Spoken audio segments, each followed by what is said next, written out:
Jadi Promil, program hamil.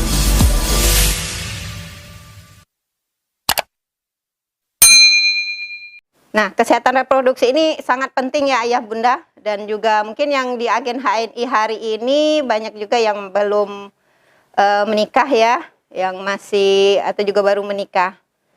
Nah, kesehatan reproduksi itu sangat penting, apalagi di saat remaja, karena ini membangun kebiasaan baik ya, dan ini merupakan aset jangka panjang. Nah, remaja itu kalau menurut WHO disebut remaja itu usia 12 hingga 24 tahun, itu WHO ya. Tapi kalau dalam Islam kan kalau udah akhir balik itu kan udah mulai namanya dewasa ya, udah mulai namanya remaja yang dia sudah akhir balik itu. Nah, kalau remaja yang disebut WHO 12. Tapi pada kenyataan kan kalau haid menstruasi itu sebelum usia 12 tahun. Reproduksi bisa diartikan proses kehidupan manusia dalam menghasilkan kembali keturunan. Jadi karena reproduksi ya, re itu kan kembali ya. Jadi memproduksi kembali. Banyak orang tua itu sungkan ya, tidak, agak tabu, malu untuk membicarakan hal-hal tentang kesehatan reproduksi. Karena pikiran lebih menjurus hanya pada seks atau hubungan intim. Padahal bukan itu saja ya. Kispro itu atau kesehatan reproduksi terutama pada remaja merupakan kita membahas kondisi sehat yang meliputi sistemnya, fungsi dan proses reproduksi tersebut. Mengapa kita perlu untuk mengetahui ya? Dan juga remaja kita, kalau orang tua harus akan mengajarkan kepada anaknya, dan remaja itu penting mengetahui bagaimana kesehatan reproduksi itu harus apa gitu, diapakan. Nah, menjaga kesehatan dan fungsi organ ya, dengan belajar ini menjaga kesehatan dan juga mengetahui fungsi organ, dengan mengetahui sistem reproduksi dan cara menjaganya, itu mampu membuat remaja menjadi lebih bertanggung jawab ya. Menghindari hal-hal yang tidak, maaf ya salah ketik ada U-nya, tidak diinginkan dan dilarang dalam agama. Nah, pengetahuan dasar yang perlu diketahui seorang remaja itu pengenalan terhadap sistem proses fungsi alat reproduksi. Ya. Jadi kalau dulu kita remaja tidak mengetahui sampai sekarang, maka penting sekali orang tua mengetahuinya. Ya, dengan jelas ya.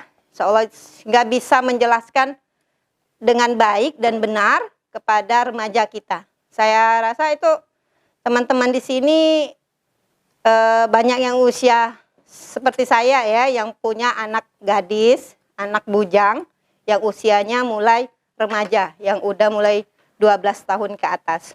Ya, mungkin juga yang 9 tahun ke atas sudah mulai menstruasi pertama ya. Nah, jadi pengenalan terhadap sistem proses serta fungsi alat reproduksi. Di sini usahakan menyampaikan informasi sesuai dengan usia dan kesiapan anak. Jangan sampai istilah itu mengaburkan ya. Sering kan orang tua karena nggak enak menyebutkan ya, bilang organ reproduksi seperti, maaf ya, seperti laki-laki gitu. Bilangnya adek gitu. Nah, membingungkan itu. Kok adek gitu. Dan lain sebagainya, banyak istilah-istilah yang sering membingungkan anak-anak karena kita malu untuk menyebutkannya.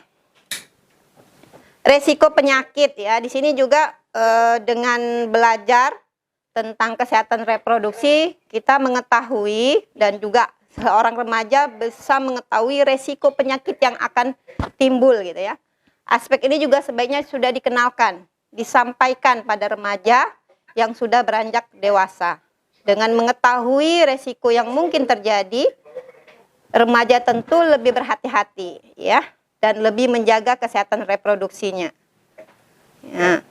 Nah, dengan pemberian pemahaman kepada remaja tentang pengaruh media sosial ya, zaman sekarang luar biasa ya, pengaruh media sosial itu bisa menyebabkan perubahan-perubahan yang luar biasa pada seorang remaja. Nah, ciri-ciri dari pubertas pada perempuan ya, karena kita berhubungan tadi tentang menstruasi, jadi saya lebih contoh menjelaskan pada perempuan ya. Dan mungkin rata-rata peserta ini banyak yang ibu-ibu ya, atau juga remaja putri. Tapi ayah juga tetap mengetahui ya, wajib tahu. Nah, ciri-ciri pubertas, jadi pubertas itu ada yang primer dan sekunder. Kalau primer, perkembangan yang berkaitan erat dengan pertumbuhan dan kematangan organ seks ya. Telah diproduksinya sel telur oleh ovarium dan ditandainya menstruasi. Jadi ini nggak terlihat kalau menstruasi prosesnya ada di dalam. Ya, ada ovarium mengalami produksi sel telur, di ovarium itu indung telur ya, indung telur, dan akhirnya ditandainya adanya menstruasi. Sekunder, ini ciri-ciri sekunder itu suara semakin halus ya. Ini khusus pada wanita. Kalau laki-laki lain malah suaranya jadi karena jakunnya tumbuh itu suaranya jadi lebih besar ya. Kalau perempuan malah semakin halus. Sebelumnya dia melengking ya. Kalau anak-anak masih yang belum menstruasi, belum pubertas, suaranya nyaring sekali ya.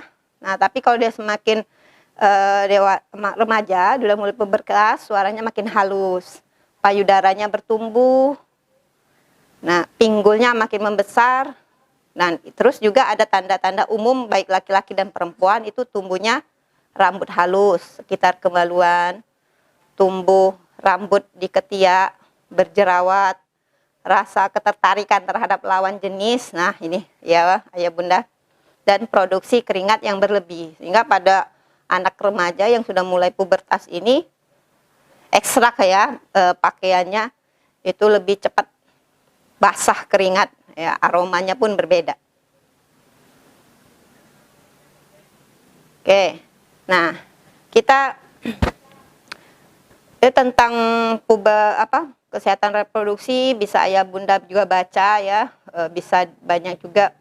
Sebenarnya saya mau munculkan videonya sebenarnya, tapi nggak usah lah ya, kita langsung nanti tanya jawab tentang kesehatan reproduksi pentingnya apa dan bagaimana sampai memang kesehatan reproduksi merupakan salah satu program pemerintah ya untuk disampaikan kepada masyarakat dan dilakukan penyuluhan ya khusus kepada anak-anak di sekolah. Baik, nah ini tentang menstruasi ya, menstruasi karena di awalnya tadi yang ciri sekunder, ciri primer ya, ciri primer dari pubertas yaitu menstruasi. Nah, apa sih menstruasi itu? Atau kita sebut haid ya, proses keluarnya darah dari vagina yang terjadi diakibatkan siklus bulanan ya, bulanan yang alami. Ini yang alami, itu kalau nggak alami artinya penyakit, bukan menstruasi ya pada tubuh wanita. Siklus menstruasi, jadi ada namanya istilah siklus, ada menstruasi, ada siklus menstruasi. Siklus menstruasi diatur oleh berbagai hormon ya. Berjalan sekitar 4 minggu, 28 hari. Dimulai dari sejak hari pertama menstruasi, misalnya tanggal 1 dia menstruasi 1 Maret. Kemudian dia siklusnya berjalan hingga sampai hari pertama mens berikutnya. Dianya mens kembali tanggal 29 Maret. Loh kok saya jadi 1 bulan 2 kali mens, itu masih sangat normal. 1 Maret, kemudian dia 29 Maret haid kembali. Nah, itulah siklus menstruasi namanya. 28 hari. Rata-rata tadi 4 minggu ya, 28 hari. Siklus menstruasi itu ada 4 fase ya. 4 fase. Fase yang pertama itu fase menstruasi. Di mana fase ini ditandainya perubahan dinding rahim. Jadi dinding rahimnya itu mengalami yang berisi pembuluh darah ya, kan nebal, mengalami penebalan. karena mau siap untuk tempat nanti makanan, tempat ovarium yang sudah dibuahi tadi tinggal di sana. Nah, di sana sudah disiapkan. Jadi dia dinding rahim kita, seorang wanita itu sudah berisi pembuluh darah dan cairan lendir. Nah, fase ini ketika sel telur tidak dibuahi, tidak bertemunya sperma dan sel telur, sehingga terjadi kehamilan. Sehingga terjadi kehamilan, maka luruh dianya. Dinding rahim yang bagian yang ada pembuluh darah dan lendir tadi. Itulah disebut dengan fase menstruasi. Kemudian fase yang kedua disebut dengan fase folikular. Fase folikular itu ketika kelenjar hipotalamus di otak mengeluarkan gonadotropin releasing hormone atau GnRH, ya. Nah, GnRH ini untuk merangsang kelenjar pituitari atau maaf ya tulisannya salah, hipofisis, sehingga mengeluarkan hormon FSH. Nah, hormon ini akan merangsang indung telur atau ovarium untuk membentuk yang berisi sel telur, ya, membentuk folikel yang berisi sel telur yang belum matang, ya, membentuk folikel. Nah, itu tadi saya nggak terketik folikel, ya, untuk membentuk folikel yang berisi sel telur yang belum matang. Folikel ini akan terus berkembang selama sekitar 16 hari. Ya, jadi folikel tadi yang ada dalam indung telur itu akan terus berkembang selama sekitar 16 hari bersamaan dengan perkembangan sel telur. Folikel ini mengeluarkan hormon estrogen yang memulai perangsangan terjadinya penebalan dinding rahim. Nah, itu fase folikuler, ya. Ini saya lebih jelas ini. Lalu fase yang ketiga itu fase ovulasi. Terjadi ketika ovarium atau indung telur tadi melepaskan sel telur. Nih ada ovarium, ya, kanan dan kiri, ada dua, kanan dan kiri, itu melepaskan sel telur yang sudah matang ke saluran indung telur atau tuba fallopiae namanya. Nah, di situ saluran indung telur akan keluar, ya, akan keluar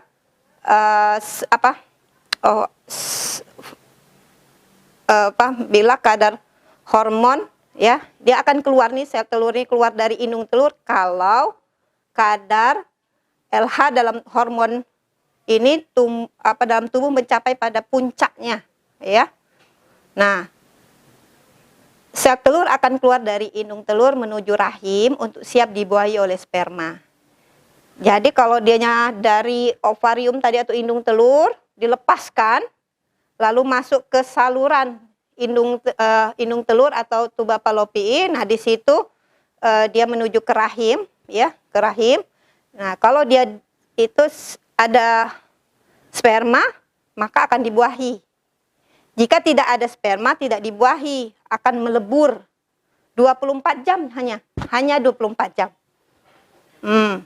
Jadi memang kalau sperma lebih lama tahannya, ya, di dalam rahim wanita.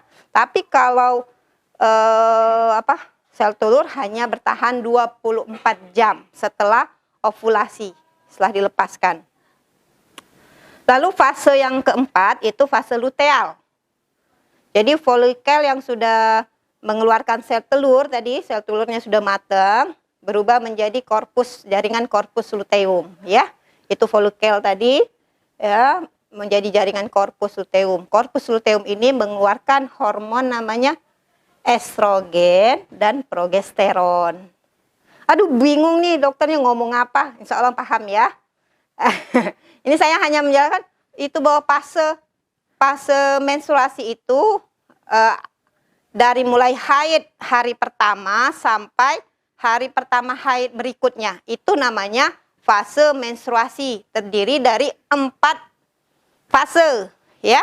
Fase apa tadi? Fase menstruasi, kemudian fase folikuler, dan kemudian fase ovulasi yang ketiga, yang keempat fase luteal, di mana folikelnya yang dikeluarkan sel telur itu berubah menjadi jaringan disebut corpus luteum yang mengeluarkan hormon estrogen dan progesteron.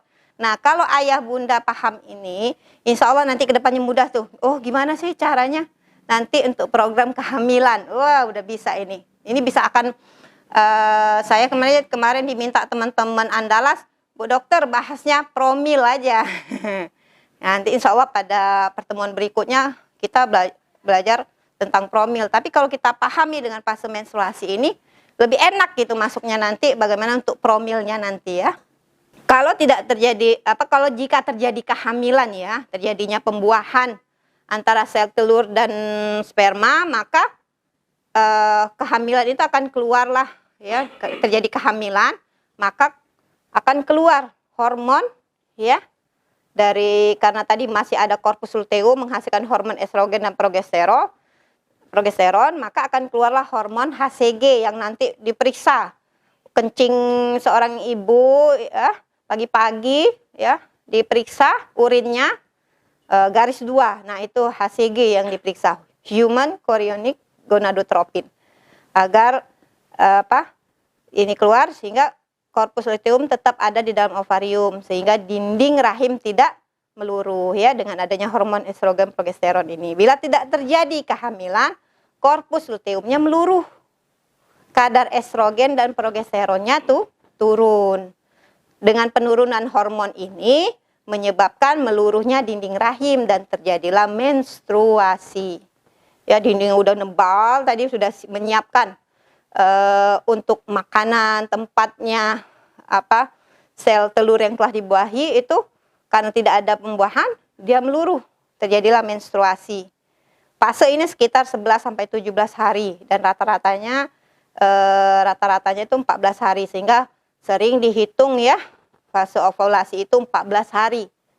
14 hari setelah menstruasi, per hari pertama menstruasi dihitung. Nah, hari ke-14 itulah yang biasa terjadi ovulasi. Tetapi setiap orang juga beda, ya. Dan teman-teman kalau lebih belajar lagi nanti tahu kalau pada orang yang siklus haidnya 28 hari bisa tepat ya, 14 atau plus minus 2.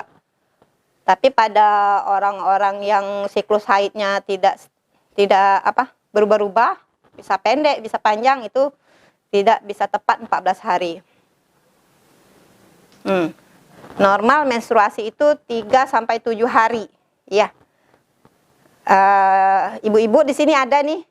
Ya, coba boleh nih share. Oh, saya haid bisa sampai 14 hari.